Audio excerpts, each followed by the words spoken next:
Microsoft Teams is a great collaborative tool, allowing you to communicate with all members of a team quickly and efficiently. However, sometimes you want your message to only go to one team member.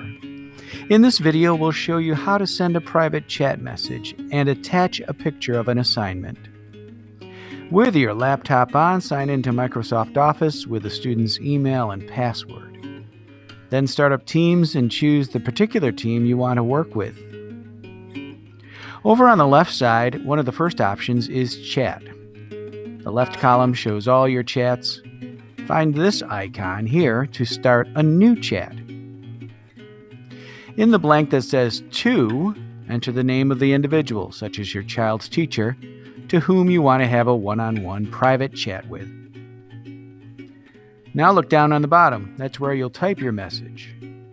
A number of icons appear below this area, including an attachment icon that looks like a paperclip. You can choose between a file you have stored on your cloud storage, which is called OneDrive, or one that is stored on your device.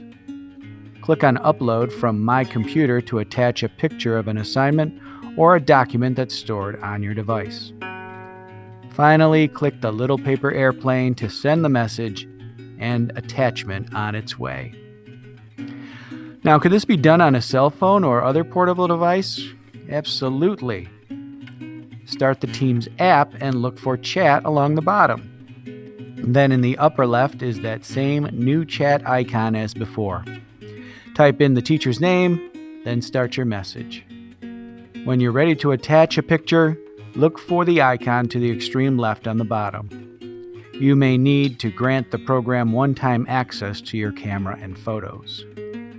From here you can choose Camera if you haven't taken the picture yet, or Photo Library for an existing photo. Lastly, tap that paper airplane to send your private chat message and photo.